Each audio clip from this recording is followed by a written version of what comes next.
E aí galera, sou eu, professor de História, Rafael Virgínio. Estamos aqui na nossa primeira aula de lançamento do nosso canal do YouTube, Humanas na Tela. Não esqueça de se inscrever, Humanas na Tela, certo galera? Então vamos lá. Bem, o ambiente, o espaço, Casa da Pólvora, centro histórico de uma das cidades mais antigas do Brasil, que é a cidade de João Pessoa. João Pessoa é uma cidade histórica no processo colonizador brasileiro.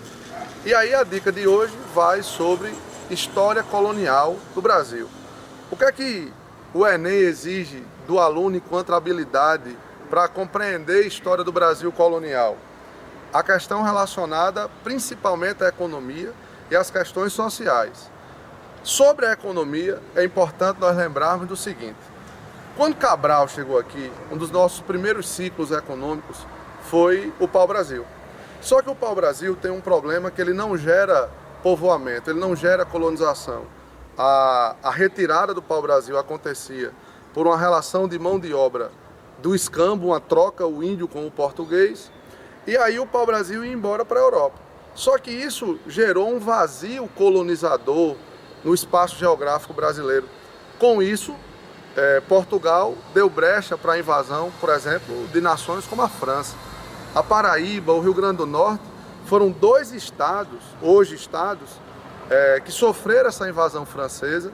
Esses índios fizeram aliança com os franceses para explorar pau-brasil, para retirar o pau-brasil. Então chegou um determinado momento que Portugal ou vinha colonizar, povoar isso aqui de vez, ou iria provavelmente sofrer sucessivas invasões estrangeiras. Bem, saindo da era econômica do pau-brasil, migramos para a economia da cana-de-açúcar, a produção açucareira.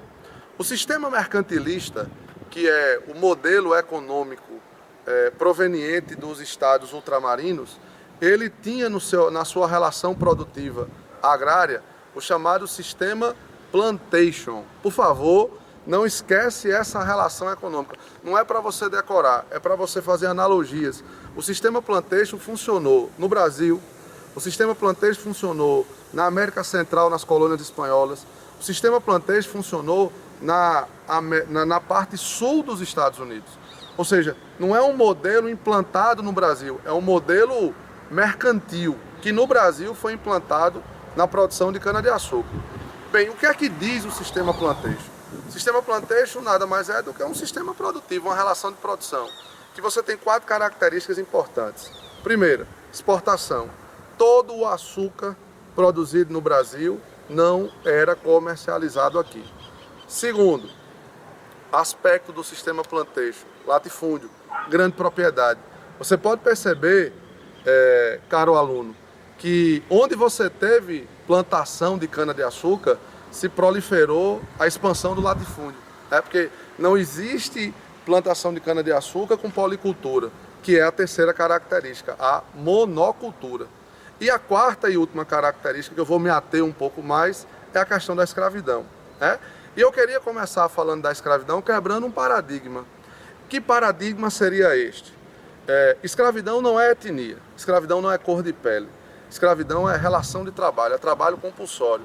E aí eu peço que você lembre, quando você falar, escrever, pensar em escravidão, pensa bem comigo, os hebreus foram feitos de escravos no Egito, na antiguidade, história antiga, e não tinha vinculação com cor de pele africana, com origem africana. Eu repito, escravidão é condição de trabalho. No Brasil, tivemos 2 tipos de mão de obra escrava. 2 etnias que foram feitas ao longo da história colonial de escravos. Os índios já estavam aqui em nosso território e os africanos. Bem, sobre os índios, é bom você lembrar o seguinte: por que a mão de obra indígena, escrava, não se consolidou no Brasil? E aí eu venho para quebrar mais um paradigma. Lembre sempre, o que é que a historiografia positivista durante muito tempo pregou? Um indígena preguiçoso, um indígena que não gostava de trabalhar, um indígena totalmente relapso ao trabalho. Mas não é assim. Você tem que ponderar aí a questão cultural.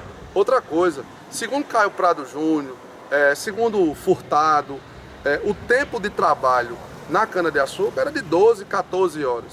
Era um trabalho longo, cansativo. E outra, O índio tem as suas culturas. A religião indígena é uma religião pagã. Por ser pagã, abrir o sol, abriu uma chuva, ele vai parar. Então, preste atenção que o indígena não vai ser feito de escravo, da forma como o africano foi, por duas questões básicas. Uma questão cultural e a segunda questão relacionada à igreja. A Igreja Católica não queria permitir, não permitiu, não deixava que o índio fosse feito de escravo, porque o índio ia ser catequizado. Já fica ligado com a próxima aula, que eu venho falar de jesuíta, de inquisição, de toda essa relação da igreja na era colonial brasileira. Mas voltando à escravidão, se o índio não pode, vem o escravo africano. Por que o africano? Lucrativo demais. A exportação dele era extremamente rentável aos traficantes, ao comércio. Trocava-se escravos africanos por barris de cachaça, por rolos de fumo. Então veja, trazer o escravo economicamente é rentável. Ele já tem um porte físico do discurso da época adaptável às longas jornadas de trabalho da cana-de-açúcar. E a igreja defendia a escravidão africana, exatamente porque ela trabalhava com a perspectiva imaginária da mentalidade colonial de que o negro era um ser sem alma, né? Então fica aí essa minha primeira dica, essa minha primeira aula. E como o curso é Humanas na Tela, eu chamo agora aqui meu amigo Tomás para falar, para dar umas dicas aí sobre geografia. Valeu, até a próxima.